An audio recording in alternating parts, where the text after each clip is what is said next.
তার মানে হযরত রাসূল সাল্লাল্লাহু আলাইহি ওয়াসাল্লাম থেকে ইব্রাহিম আলাইহিস সালামের জন্মের দূরত্ব ছিল প্রায় 2500 বছর। হযরত ইব্রাহিম আলাইহিস সালাম এমন একজন নবী যার সম্পর্কে আল্লাহ সুবহানাহু ওয়া তাআলা পবিত্র কোরআনে অসংখ্য জায়গায় ইব্রাহিম আলাইহিস সালামের কথা বলেছেন। আল্লাহ সুবহানাহু ওয়া তাআলা ইব্রাহিম আলাইহিস সালাম সম্পর্কে বলেন, বিসমিল্লাহির রহমানির রহিম, ইন্নাল্লাহা আস্তাফা আদামা ওয়া নূহান ওয়া আলা ইব্রাহিম ওয়া আলা ইমরান আলাল আলামিন। নিশ্চয় আল্লাহ তাআলা আদম, নূহ এবং ইব্রাহিম আলাইহিস সালামের পরিবারগণ এবং আলে ইমরানকে বিশ্ববাসীর উপর নির্বাচিত করেছেন। অর্থাৎ ইব্রাহিম আলাইহিস সালামের আগে শুধু 10 থেকে 12 জন নবী আগমন করেছেন। এরপরে যত নবী এসেছেন সমস্ত নবীগণ ইব্রাহিম আলাইহিস সালামের বংশ থেকে আল্লাহ সুবহানাহু ওয়া তাআলা নির্বাচিত করেছেন। ইব্রাহিম আলাইহিস সালামের দুইজন সন্তান ছিল, একজন ছিল ইসহাক এবং ইসমাঈল আলাইহিস সালাতু ওয়াস সালাম। ইসহাকের বংশধর দিয়ে বনি ইসরাইলের লক্ষ লক্ষ নবী আগমন করেছেন, আর ইসমাঈলের বংশ দিয়ে আল্লাহ সুবহানাহু ওয়া তাআলা একজন নবী প্রেরণ করেছেন, তিনি হচ্ছেন আমাদের নবী রাসূলুল্লাহ সাল্লাল্লাহু আলাইহি ওয়াসাল্লাম। সেজন্য ইব্রাহিম আলাইহিস সালাম এমন একজন নবী ছিলেন যিনি ছিলেন শত গুণে গুণান্বিত, লক্ষ গুণে গুণান্বিত।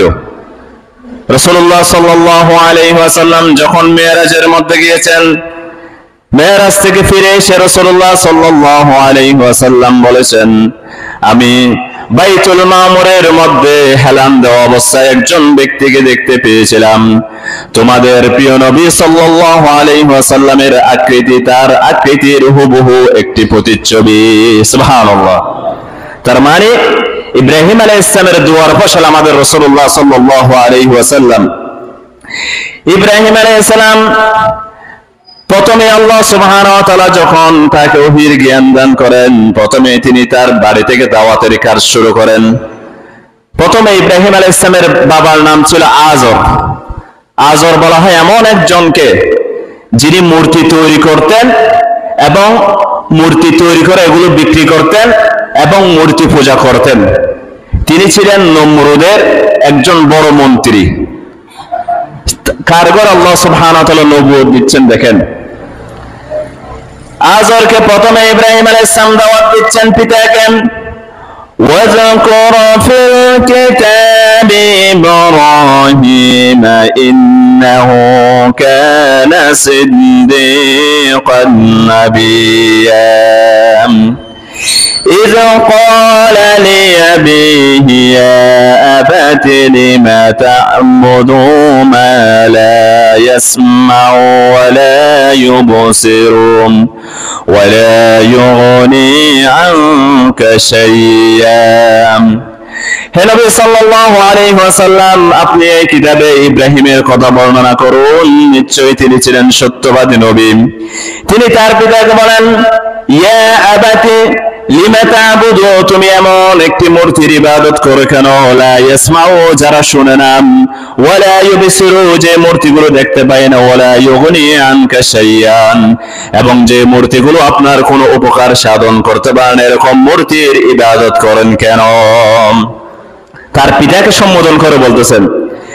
এরপর বলেন, ইয়া আবাতি ইন্নী ক্বাদ জাআনি মিনাল ইলমি মা লাম ইয়াতিকা ফাত্তাবি'নি আহদিকা সিরাতান সাওয়্যা।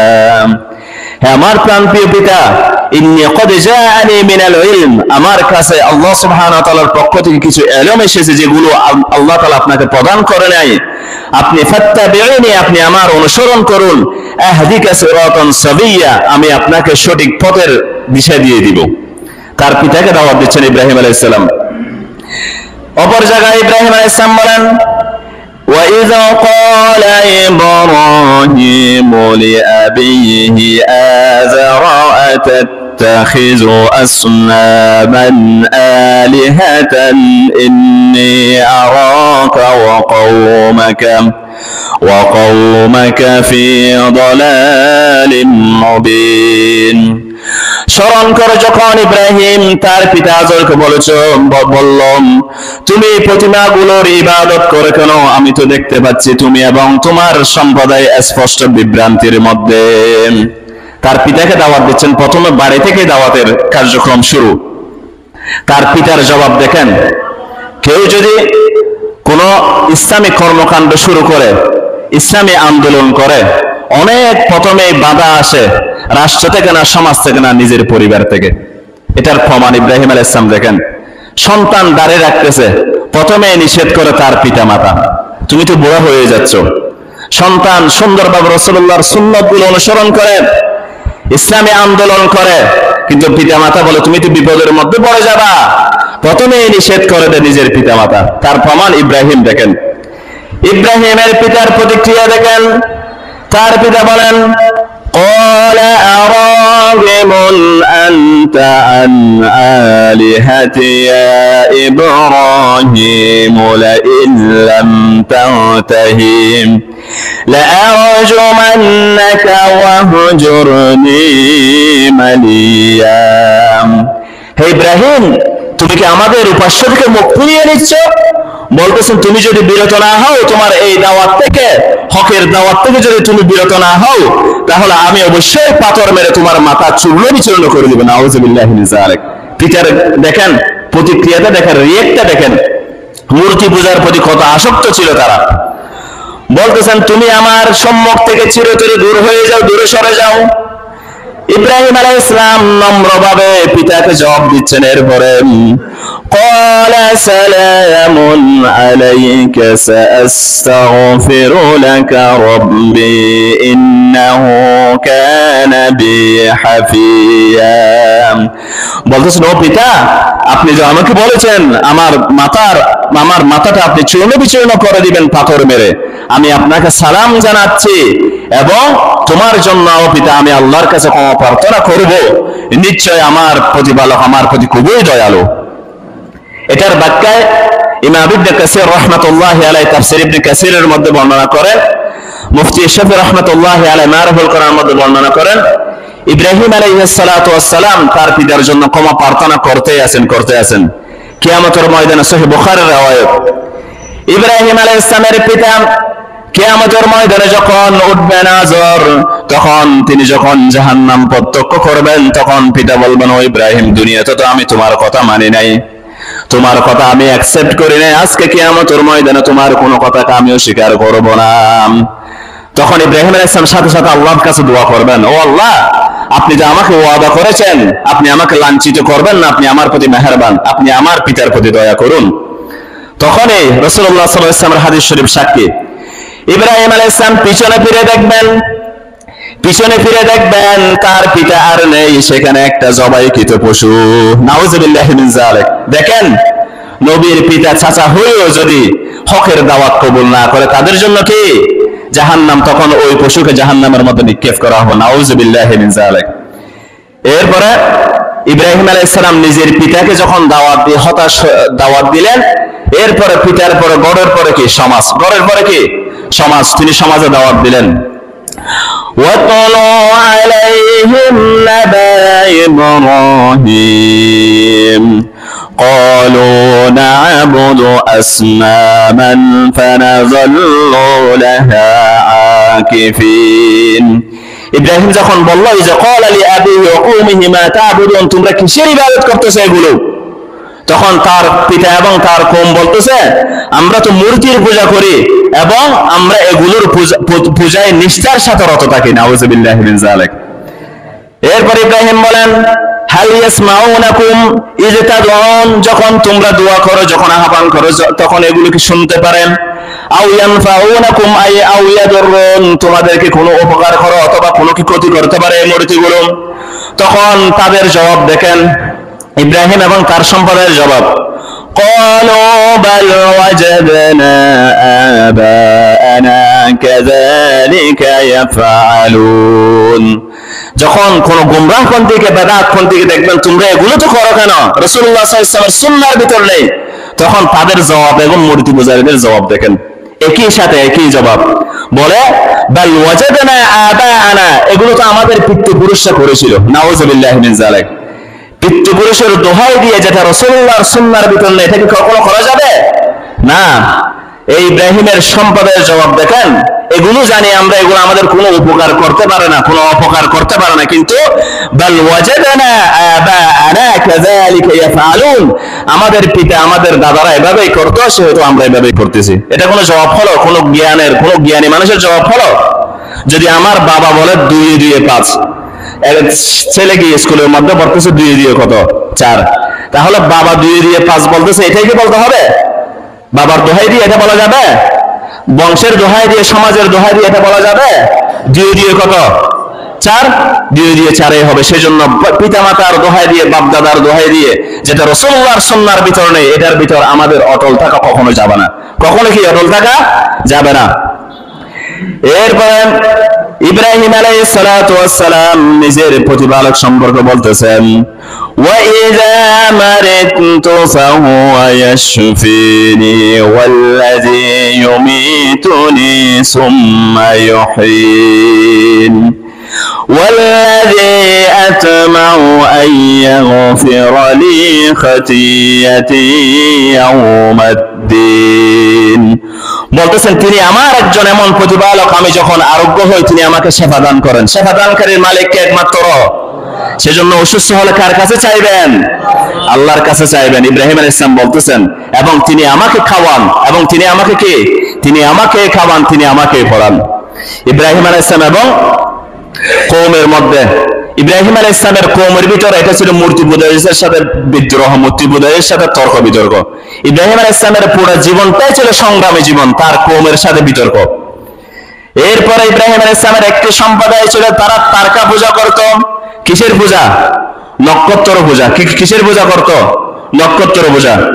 ইব্রাহিম আলাইহিস সালাম নক্ষত্র পূজাদের দলিলগুলো অসার প্রমাণিত করার জন্য ইব্রাহিম আলাইহিস সালাম এবার তাদের সাথে যুক্তি তর্কে লেগে গেলেন। আল্লাহ তাআলা বলেন, ওয়া কাযালিকা নুরিয়া ইব্রাহিমা মালাকুতাস সামাওয়াতি ওয়াল আরদি ওয়া লিয়াকুনা মিনাল মুকিনিন। আমি ইব্রাহিমকে আসমান জমিনের যত রাজত্ব আছে সবগুলো দেখাই, যাতে সে দৃঢ় বিশ্বাসীদের অন্তর্ভুক্ত হয়ে যায়। এরপর ইব্রাহিম আলাইহিস সালাম বলেন, তখন তিনি সর্বপ্রথম দেখেন নক্ষত্রগুলো। ইব্রাহিম আলাইহিস সালাম দেখতেছেন, ফালাম্মা জান্না আলাইহিল লাইলু রাআ কাওকাবান ক্বালা হাযা রাব্বি ফালাম্মা আফালা ক্বালা লা উহিব্বুল আফিলিন। যখন মাগরিবের পরে নক্ষত্রগুলো টিম টিম টিম করে জ্বলতেছে, বলতেছে এগুলো আমাদের প্রতিপালক, এগুলো আমার প্রতিপালক। কাদের যুক্তিগুলো অসার প্রমাণ করার জন্য? নক্ষত্র পূজারীদের। এরপরে যখন দেখতেছে এর পরের দিন নক্ষত্রগুলো অস্তমিত হয়ে গেছে, এগুলো দিনের আলোতে এগুলো কি নিষ্প্রভ হয়ে গেছে, তখন ইব্রাহিম আলাইহিস সালাম বলতেছেন লা উহিব্বুল আফিলিন, যেগুলো অস্তমিত হয়ে যায়, যেগুলো রূপ পরিবর্তন হয়, যেগুলো তো আমার কখনো প্রতিপালক হতে পারে না। এরপরে মাগরিবের পর আবার ইব্রাহিম আলাইহিস সালাম জল জল করে দেখেন, ফালাম্মা রাআল কমারা বাজিদান ক্বালা হাযা রাব্বি। এরপরে তিনি দেখেন পূর্ণিমার চাঁদটা দেখতেছেন, বলতেছেন নক্ষত্র থেকে এটাই বড়, এই চাঁদটাই আমাদের প্রতিপালক।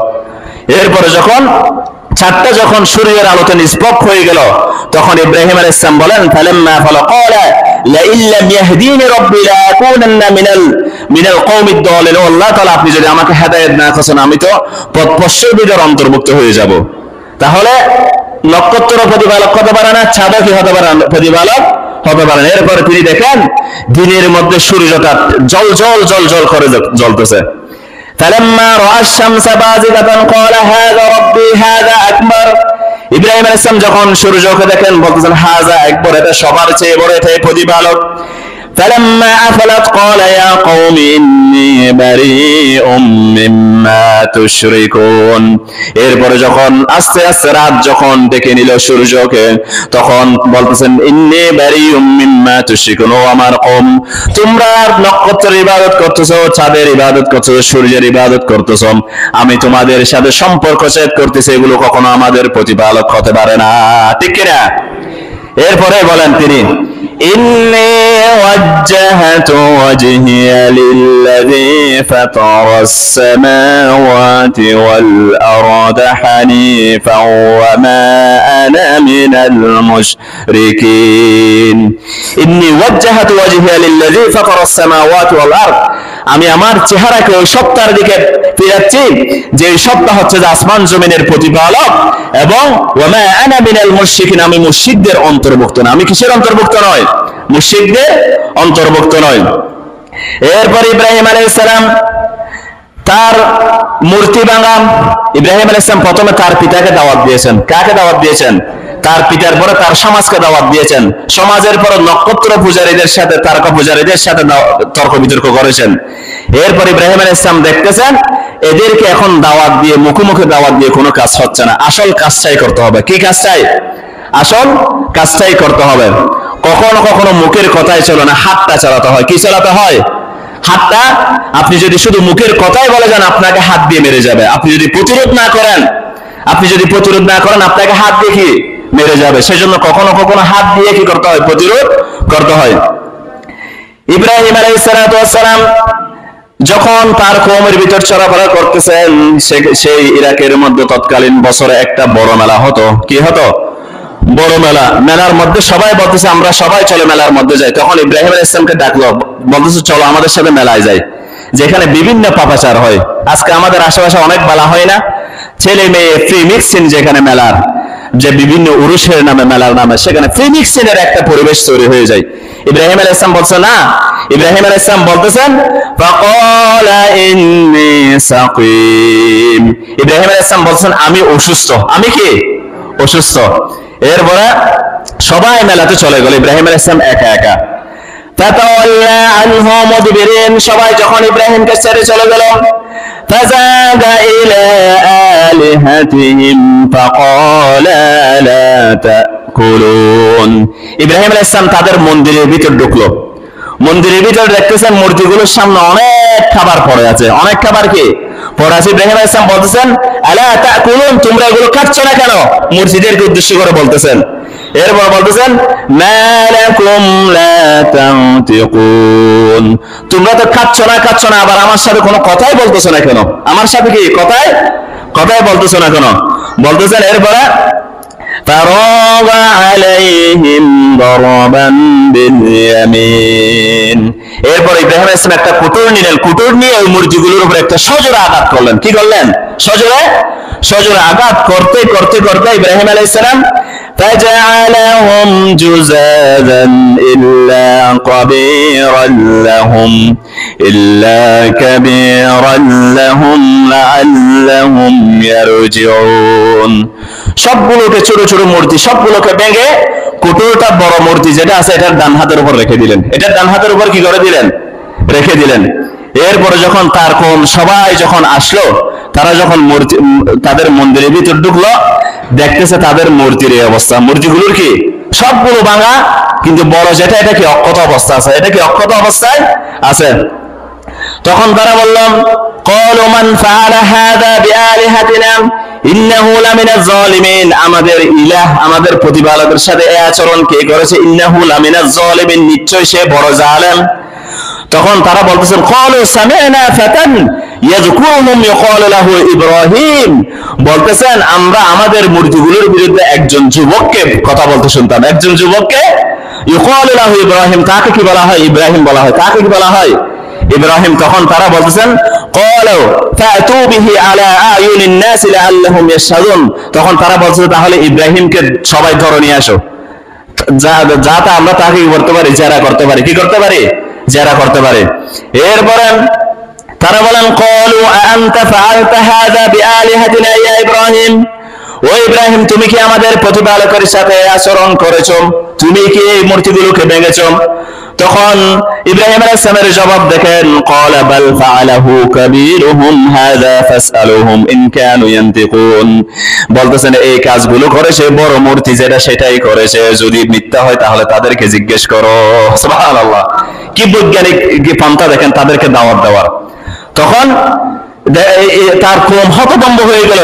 তারা বলছে ফারাজাউ ইলা আনফুসিহিম ফাকালু ইন্নাকুম আনতুমুজ জালিমুন। তারা তখন নিজের মনকে নিজে নিজে ধিক্কার দিতে লাগলো, নিজের মনকে নিজে নিজে কি করতে লাগলো, ধিক্কার দিতে লাগলো। হায়, আমরা এদের কাছে কি জিজ্ঞেস করতে পারবো? এরা তো কোনো কথাই বলে না, কোনো কথাই কি বলে না, এরা আমাদের কি জবাব দিবে? কাফেররা নিজেরাই বলতেছে। এরপরে সুম্মা নুকিসু আলা রুউসিহিম লাকাদ আলিমতা হাউলাই ইয়ানতিকুন।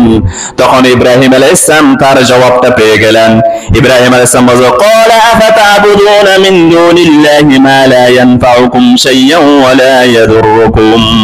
তোমরা এমন কিছুর ইবাদত কেন করতেছো যেগুলো তোমাদের কোনো উপকার করতে পারে না, অপকার করতে পারে না? এমন মূর্তির ইবাদত কেনই করতেছো? সুবহানাল্লাহ। তারা নিজেদের যুক্তিতে নিজে হেরে গেছে না? ইব্রাহিম আলাইহিস সালাম জবাব দিলেন, ওই বড় মূর্তিটাই করেছে। আমি যদি মিথ্যা বলি, ওই বড় মূর্তি এবং ছোট ছোট মূর্তিগুলোর কাছে জিজ্ঞেস করো। আমি যদি মিথ্যা বলি, এদেরকে জবাব দেওয়ার কোনো ক্ষমতা আছে? ক্ষমতা নেই। যদি কোনো মুসলমান, কোনো মুমিন, কোনো মুসলিম নারী, কোন দেশের মন্ত্রী, প্রধানমন্ত্রী বিশ্বাস করে মা দুর্গা বেড়ে চড়ে আসছে, সেই জন্য ফসল বেশি হয়েছে, তিনি কি মুমিন থাকবেন? তিনি কি হয়ে যাবেন? কাফের হয়ে যাবেন। কোন মুসলমান যদি বলেন কোন মূর্তির সামনে একটা চুল অক্ষত অবস্থায় আছে, একটা চুল, এটা যদি কোটি কোটি বছর পরেও যদি তিনি যদি মনে করে এই মূর্তির ক্ষমতায় চুলটা এখান থেকে 1 ইঞ্চি এখানে নড়েছে, তাহলে তিনি কি হয়ে যাবেন? মুশরিক হয়ে যাবেন। তিনি কি হয়ে যাবেন? সেজন্য মূর্তির কোন ক্ষমতাকে বিশ্বাস করা যাবে? দুর্গা যদি দেশের মধ্যে বেদে চড়ে আসে, গজে চড়ে আসে, কোন ফসল কি বেশি হবে? ফসল দেওয়ার মালিক কে? আল্লাহ। সেজন্য খুবই সতর্ক। কাকে নেতা হিসেবে নিচ্ছেন? কাকে নেতা হিসেবে নিচ্ছেন? খুবই সতর্ক। এরপর ইব্রাহিম আলাইহিস সালাম বলেন, উফিল লাকুম ওয়া লিমা তা'বুদুনা মিন দুনিল্লাহি আফালা তা'কিলুন। ঠিক তোমাদেরকে, তোমরা আল্লাহর পরিবর্তে যাদেরকে ইবাদত করতেছো, তাদের আসল অবস্থায় তো তোমরা আমার সামনে দেখতে পেয়েছো। আসল অবস্থা আমার সামনে কি?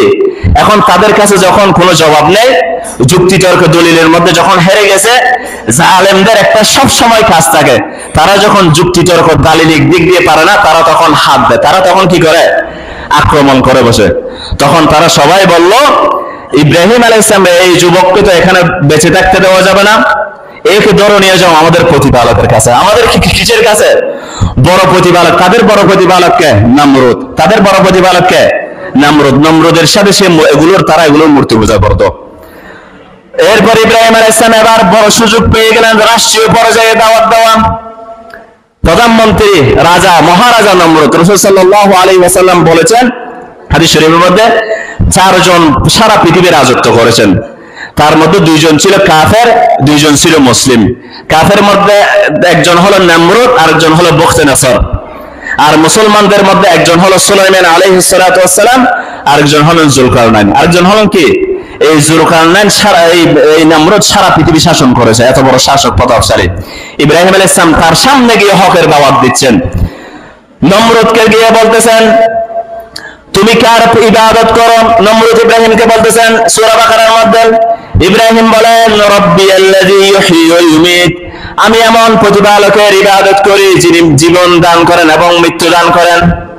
তখন নমরুদ একটা সুযোগ নিয়ে গেল। তখন নমরুদ বলতেছে, আনা উহয়ী ওয়া ইউমীত, আমিও তো জীবন দান করি, আমিও তো মৃত্যু দান করি। তাফসীর ইবনে কাসীর মারুফুল কোরআনের মধ্যে এসেছে, নমরুদ কত বড় বেকুব দেখেন, সে বলে জীবন দান করে। 2 জন সাজাপ্রাপ্ত আসামি তাদেরকে জেলখানা থেকে বের করলেন। ওই সাজাপ্রাপ্ত আসামি থেকে একজন তার সামনে তরবারি দিয়ে হত্যা করে ফেললেন। এটা কি? সে মৃত্যু দিল। আরেকজন সাজাপ্রাপ্ত আসামিকে বলছে, যাও তুমি খালাস। বলছে, এবারে আমি তাকে জীবন দিলাম। কত বড় নির্বোধ দেখছেন। তখন ইব্রাহিম আলাইহিস সালাম দাম করে তাকে যুক্তির মারপেসের মধ্যে ফেলে দিলেন। এরপর বলেন, আমি আমার প্রতিপালকের সাক্ষ্য দিচ্ছি, তিনি কি কাজ করেন? ফাইন্নাল্লাহা ইয়াতি বিশ-শামসি মিনাল মাশরিকি ফাবুহিতাল্লাযী কাফারু। বলতেছেন, আমি এমন সত্তার ইবাদত করি যিনি পূর্ব দিকে সূর্য উদয় করেন। যিনি কি করেন? পূর্ব দিকে সূর্য উদয় করেন, পশ্চিম দিকে সূর্যটা অস্ত যায়। আর তুমি যদি প্রতিপালক হয়ে থাকো, তাহলে পশ্চিম দিকে সূর্য উদয় করো। আল্লাহু আকবার। তখন ইব্রাহিম আলাইহিস সালামের এই কথা দেখে ফাবুহিতাল্লাযী কাফারু, নমরুদ হতবুদ্ধি হয়ে গেল। তার বাপের সাহস আছে কোন নক্ষত্র, কোন চন্দ্র, সূর্য এগুলো নাড়াচাড়া করার? তখন ওই কাফের যখন হতবাক হয়ে গেল, জালেমদের একটা স্বভাব, তারা যখন যুক্তি তর্কের মধ্যে পেরে ওঠে না হকের সাথে, তারা সবসময় আক্রমণ করে বসে, সবসময় কি করে? আক্রমণ করে বসে। এরপরে ওই নমরুদ এবং তার সম্বাদে তখন নমরুদ সবাইকে ডেকে বলতেছেন, ক্বালু হাররিকুহু ওয়ানসুরুহু আলিহাতিকুম ইন কুনতুম ফাইলিন, তোমরা একে আগুনে পুড়িয়ে দাও এবং তোমাদের দেবদেবীদেরকে সাহায্য করো যদি তোমরা কিছু করতে চাও। নাউযুবিল্লাহি মিন যালিক। বলছেন এই যুবক যদি এখানে দুনিয়ার মধ্যে থাকে, আমাদের দেবদেবীর পূজাগুলো চলে যাবে, আমাদের দেবদেবীর পূজাগুলো কি চলে যাবে। অনেক দেশের মধ্যে দেখেন না বড় বড় আলেম, এই আলেমগুলো যদি দেশের মধ্যে থাকে, সবগুলো দেশের মধ্যে কোরআনী শাসন প্রতিষ্ঠিত হয়ে যাবে। সেজন্য এদেরকে খুন দর্শনকারী, এদেরকে অপবাদ দিয়ে দিয়ে ফাঁসি দিয়ে দেবো, ঠিক কিনা? এরকম আসে। ইব্রাহিমকে তখন বলতেছেন নমরুদ বলছে একে ধরে নাও, তোমাদের প্রতিপালক গুলোকে সাহায্য করো। তখন তারা কি করলো, বিশাল একটা, ইবনে কাসির রাহমাতুল্লাহি আলাইহি আল বিদায়া ওয়ান নিহায়ার মধ্যে উল্লেখ করেন, বিশাল গর্ত করতে লাগলো। গর্ত করতে করতে করতে তারা অনেকগুলো লাকড়ি জোগাড় করতে লাগলো। ইমাম ইবনে কাসির রাহমাতুল্লাহি আলাইহি বলেন, তাদের মধ্যে যদি কেউ অসুস্থ হতো, অসুস্থ হওয়ার পরে সে মানত করতো, আমি যদি এই অসুস্থতা থেকে মুক্তি পাই তাহলে আমি ইব্রাহিমের কে যে আগ্নিকুণ্ডের মধ্যে ফেলা হবে ওখানে কতগুলো লাকড়ির বোঝা দিব। নাউযুবিল্লাহি মিন যালিক। এই মানতগুলো করতে দেখেন।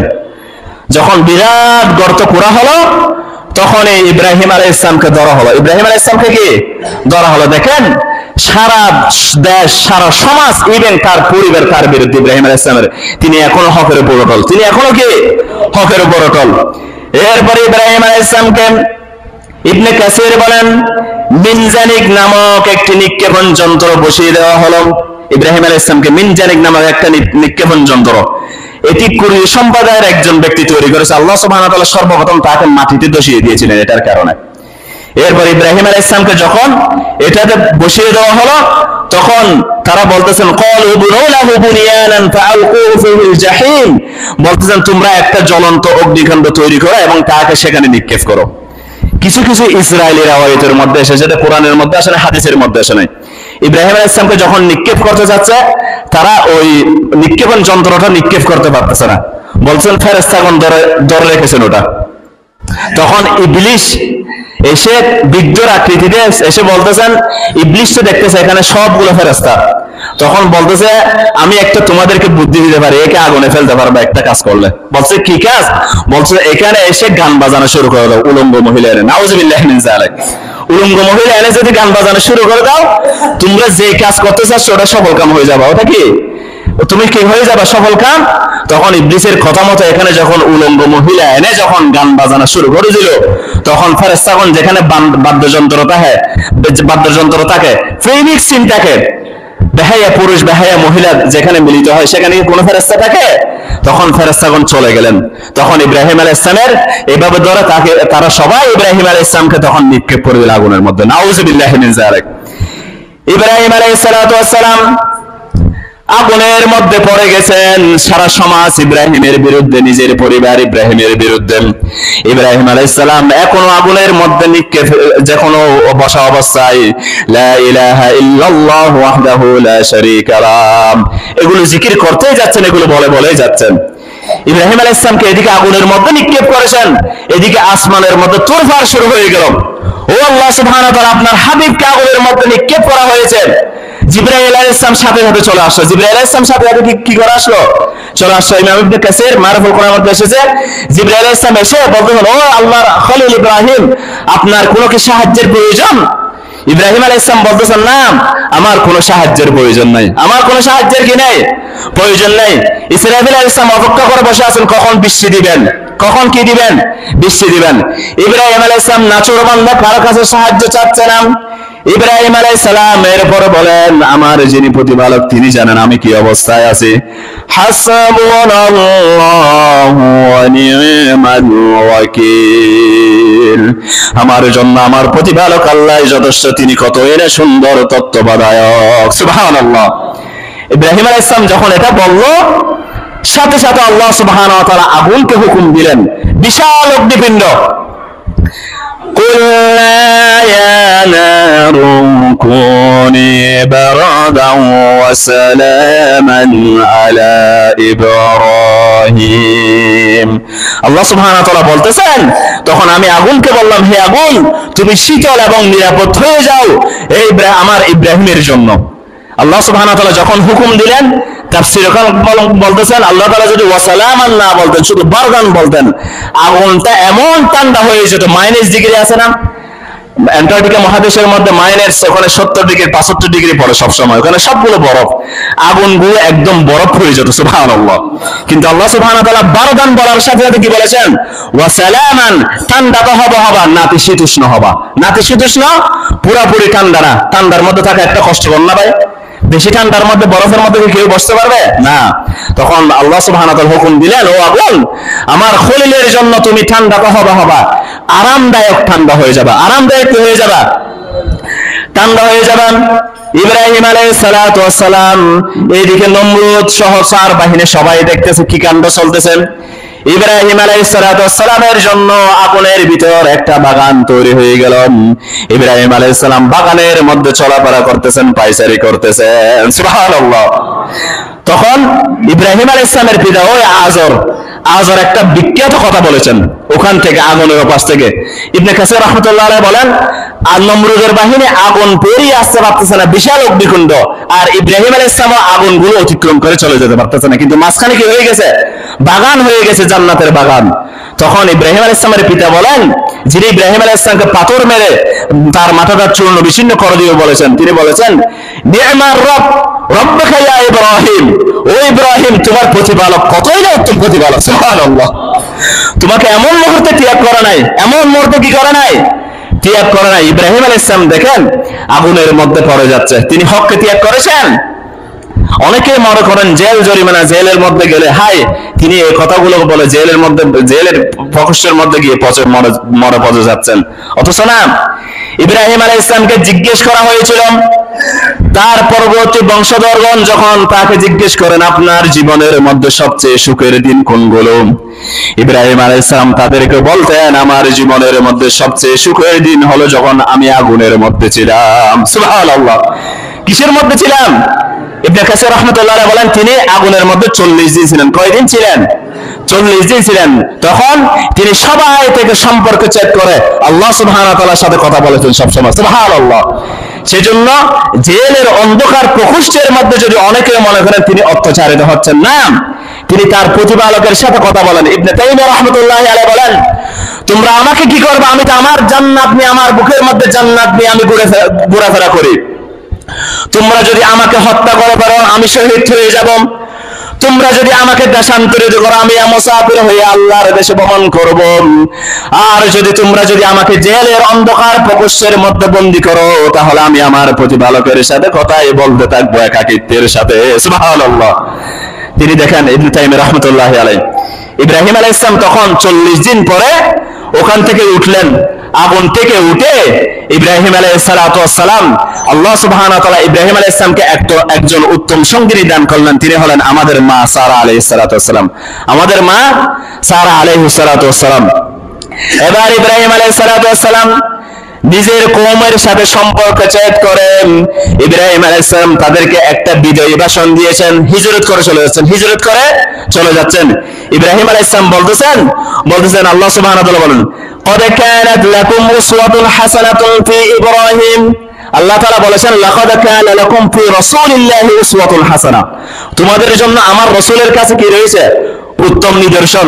আবার আরেকজন রাসূলের জন্য তিনি এটা বলেছেন, দেখেন, قد كانت لكم أسوة حسنة في إبراهيم, তোমাদের জন্য ইব্রাহিমের জীবনের মধ্যে রয়েছে উত্তম আদর্শ। সুবহানাল্লাহ।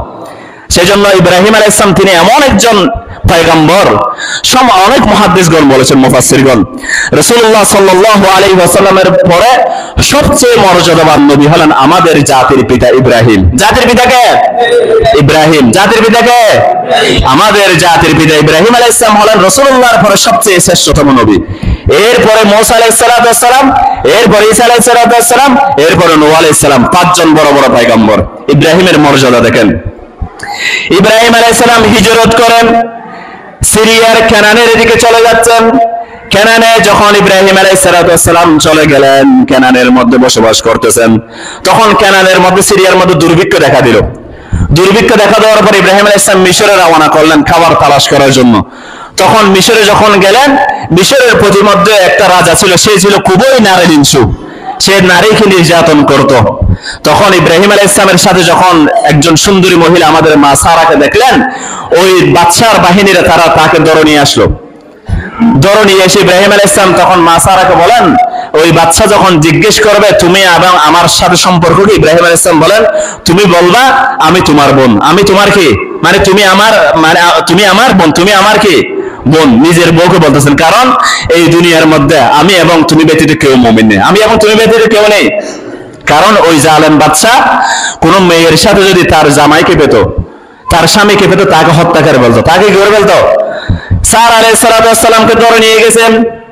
সারা আলাইহিস সালাম যখন অন্ধকার ঘরের মধ্যে সারা ইসলামকে ঢুকে দেওয়া হলো, ওই রাজা যখন সারা আলাইহিস সালামের উপর আক্রমণ করতে আসতেছেন, আমাদের মা সারা বলেন তুমি আমাকে সময় দাও, কিছুক্ষণ সময় দাও। বলছে ঠিক আছে, সময় দিলাম। সারা আলাইহিস সালাম ওযু করলেন, ওযু করে 2 রাকাত নামাজ পড়ে আল্লাহ সুবহানাহু ওয়া তাআলার কাছে হাত তুলে দোয়া করলেন, হাত তুলে দোয়া করলেন। ওদিকে ইব্রাহিম আলাইহিস সালাম নামাজের মধ্যে দাঁড়িয়ে গেলেন। ইব্রাহিম আলাইহিস সালাম নামাজের মধ্যে, আমাদের রাসূল সাল্লাল্লাহু আলাইহি ওয়াসাল্লাম যখনই কোনো দুঃখ পেরেশানির মধ্যে পড়ে যেতেন, তখনই ফাজিয়া ইলাস সালাত, হাদিসের মধ্যে ফাজিয়া এসেছেন, দ্রুততার সাথে নামাজে চলে যেতেন। দ্রুততার সাথে কি করে যেতেন? আমাদের জন্য কি শুধু ফরজ সুন্নতগুলো নামাজ, যখনই তিনি অস্বস্তি বোধ করতেন, কষ্টের মধ্যে পড়ে যেতেন, আমাদের রাসূল সাল্লাল্লাহু আলাইহি ওয়াসাল্লাম নামাজের মধ্যে চলে যেতেন। তখন মাসারা যখন দোয়া করলেন, ওই রাজা যখন তাকে হাত বাড়ালো, তখন মাসারা হাত দিয়ে দোয়া করতেছেন, তার হাতটা অবশ্যই হয়ে গেছে। তার হাতটা কি হয়ে গেছে? তখন তিনি বলতেছেন আমাকে ক্ষমা করে দাও, ও স্যার আমাকে ক্ষমা করে দাও, আমি তোমার দিকে আর হাত বাড়াবো না। তখন সারা যখন দোয়া করলেন, তার হাত ভালো হয়ে গেল। ওই জালেম দেখেন আবার হাত বাড়াচ্ছে, আবার তার হাতটা অবশ্যই হয়ে গেল। এটা হাদিস শরীফের মধ্যে এসেছে। তখন মা সারা বলতেছেন, ও আল্লাহ সুবহানাহু ওয়া তাআলা, এইকে যদি এখন সে যদি মরে যায়, তাহলে সবাই বলবো আমি তাকে হত্যা করেছি, তাকে তুমি ভালো করো। তৃতীয়বার আবার একই কাজ করলো। তখন ওই বাচ্চা বললো, এবার লাস্টবার আমি তোমার দিকে হাত বাড়াবো না, তুমি তোমার প্রতিপালকের কাছে দোয়া করো। মা সারা যখন দোয়া করলো, তখন ওই বাচ্চা বলতেছে, তোমরা আমার কাছে কি একটা পেতনি নিয়ে এসেছো, ডাইনি নিয়ে এসেছো, একে নিয়ে যাও, এবং তার সাথে আমার অন্দরমহলের মধ্যে একজন পবিত্র মহিলা রয়েছে, হাজারা। কি রয়েছে? হাজারাকে উপহার হিসেবে দিয়ে দাও। সুবহানাল্লাহ। এখান থেকে কুরবানি আসবে, হজ আসবে, মা হাজারার পুত্র ইসমাইল থেকে। বলছেন একে নিয়ে যাও এবং তার সাথে হাজারাকে উপহার হিসেবে দিয়ে দাও। ইব্রাহিম আলাইহিস সালাম মিশর থেকে রাজার কাছ থেকে অনেক সম্পদ নিয়ে, 2 জন, আগে ছিল স্ত্রী কয়জন? 1 জন, এখনো কিন্তু মা হাজারের সাথে বিয়ে হয় নাই। সিরিয়ায় চলে আসলেন। সিরিয়ায় চলে এসে মা সারা আলাইহিস সালাম বৃদ্ধ হয়ে গেছেন, এখনো ইব্রাহিম আলাইহিস সালামের পুত্র সন্তান, কোন সন্তান হচ্ছে না। 85 বছর বয়স হয়ে গেছে। কয় বছর? 85 বছর। তবু আল্লাহর কাছে দোয়া করে যাচ্ছেন। আল্লাহর কাছে কি করে যাচ্ছেন? দোয়া করে যাচ্ছেন। তখন আল্লাহ সুবহানাহু ওয়া তাআলা, মা সারা দেখতেছেন এখনো তার যেহেতু সন্তান হচ্ছে না, তার দাসী হাজারা, তার দাসী কি?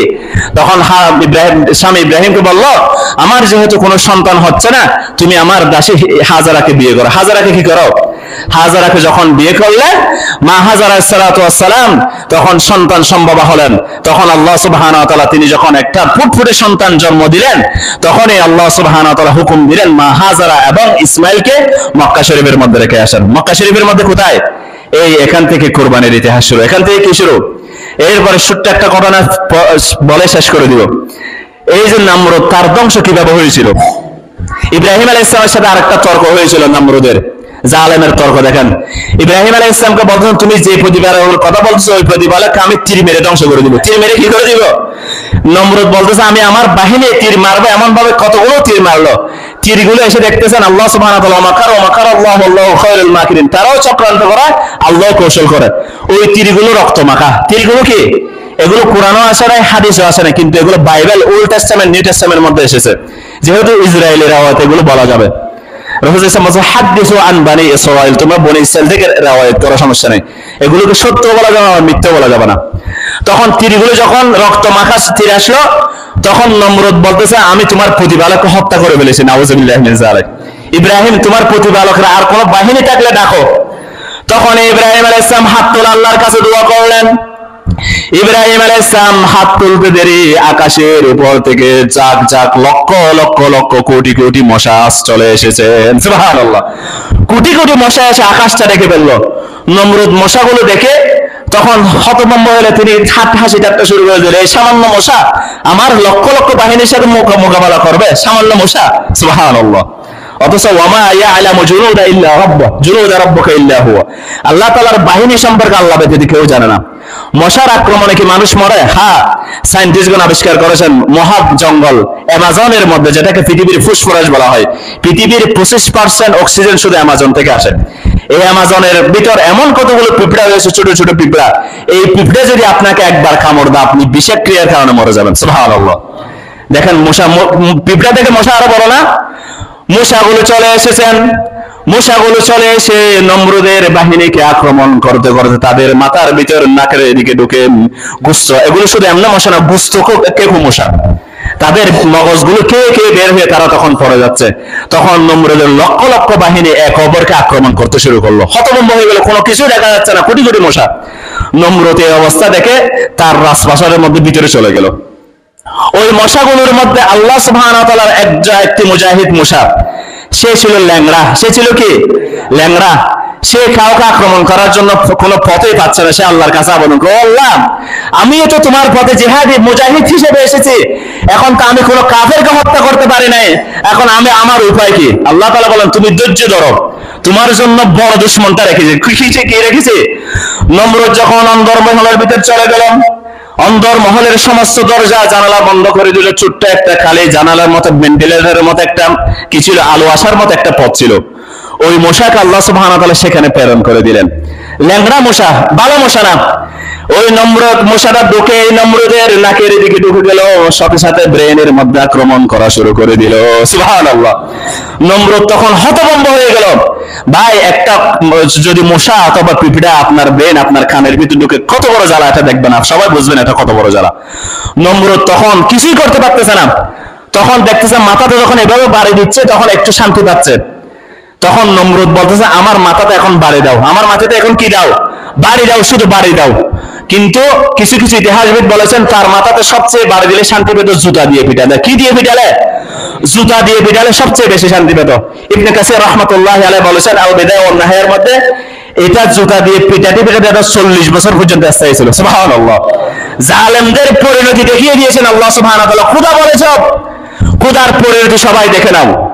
40 বছর পিটাতে পিটাতে তার যে খাদেম ছিল সে একদম পিটাতে পিটাতে তার সারাদিনে পিটাতে হয়। জুতা দিয়ে এমন ভাবে আক্রমণ করলেন তার মাথাটা পেটে চুরমাচুর হয়ে গেল। সুবহানাল্লাহ। ও জালেমগণ, শিক্ষা নাও এখান থেকে। তোমাদের পূর্বসূরি নমরুদ, ফেরাউন, হামান, বুখতানাসর, তাদের পরিণতি কি হয়েছিল? আজকের জালেমরা যদি শিক্ষা না আনে তাহলে আর কি আছে? আর কি আছে? আল্লাহ সুবহানাহু ওয়া তাআলার সাথে পাঙ্গা দিতে আসিও না। হকের সাথে, ইসলামী আন্দোলনের সাথে পাঙ্গা দিতে আসিও না। যদি পাঙ্গা দিতে আসো, ইব্রাহিমের ইসলামী আন্দোলনের সাথে পাঙ্গা দিতে এসে কে ধ্বংস হয়েছিল? নমরুদ ধ্বংস হয়েছিল। জুতা পিটা করে আল্লাহ সুবহানাহু ওয়া তাআলা দুনিয়া থেকে বিদায় করেছেন। সে কি ছিল? ছোটখাটো একটা দেশের শাসক না, ছোটখাটো স্টেটের শাসক, সারা পৃথিবীর শাসক ছিল। সেজন্য এই নমরুদের জালেমের পরিণতি শেষ। সমস্ত জালেমদের জন্য আল্লাহ সুবহানাহু ওয়া তাআলা শিক্ষা রেখে দিয়েছেন।